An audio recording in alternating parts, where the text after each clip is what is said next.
Welcome to Rants TV, Travel and Events. Hi guys, nandito po tayo ngayon sa Commonwealth Avenue in Quezon City. Please samahan nyo po kung mag-update dito sa Regalado Station ng MRT-7. Ayan na po sa tapat natin. Ito po yung update natin today, May 3, 2025. Napakaganda po na station dito kasi katabi lang po mismo ng Fairview Center Mall. First time ko lang po mag-update dito.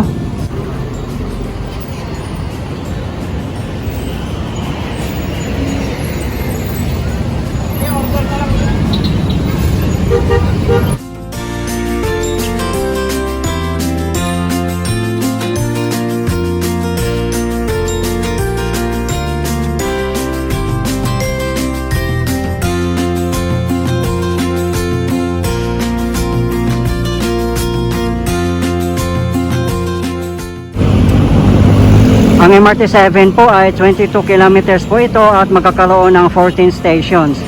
Magsisimula po ito sa San Jose del Monte, Bulacan hanggang North EDSA or North Triangle in Quezon City. At ito po yung 14 stations.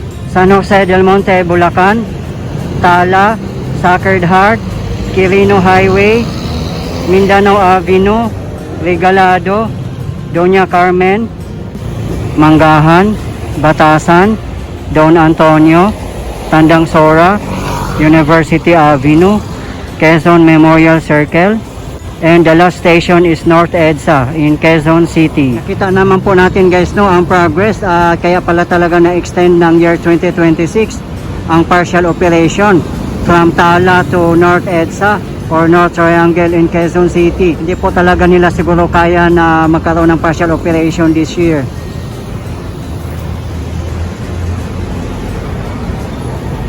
Sa mga hindi po nakakaalam, ang gumagawa po ng mga stations at railways ng MRT-7 ay San Miguel Corporation or SMC. At sila din po ang operator. Yung direksyon na po na to ay papuntang Fairview, San Jose del Monte, Bulacan, Novaliches, at iba pang mga lugar.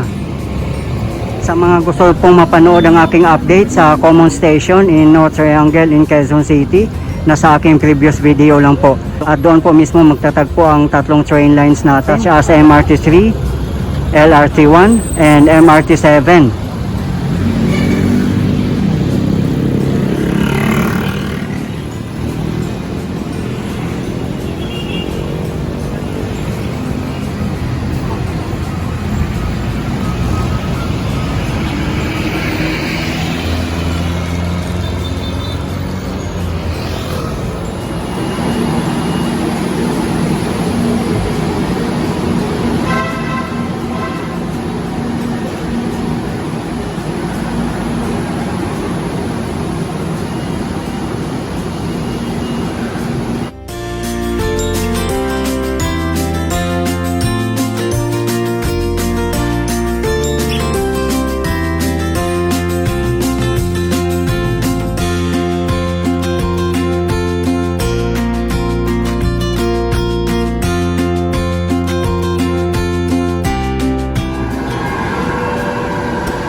Hyundai Rotem po ang gagamitin na train set dito sa MRT7.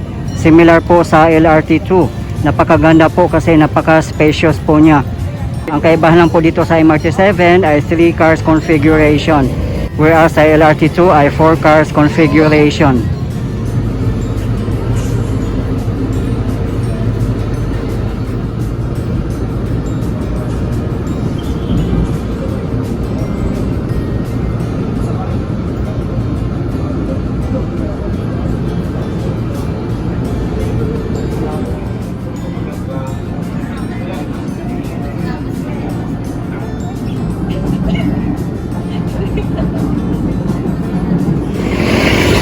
Dito po tayo sa kabilang side ng Regalado Station.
Guys, ito po yung latest update natin ngayon dito sa Regalado Station ng MRT7. Dito po sa Commonwealth Avenue in Quezon City. As of today, May 3, 2025. Maraming salamat po sa patuloy niyong suporta at panunood ng aking mga videos.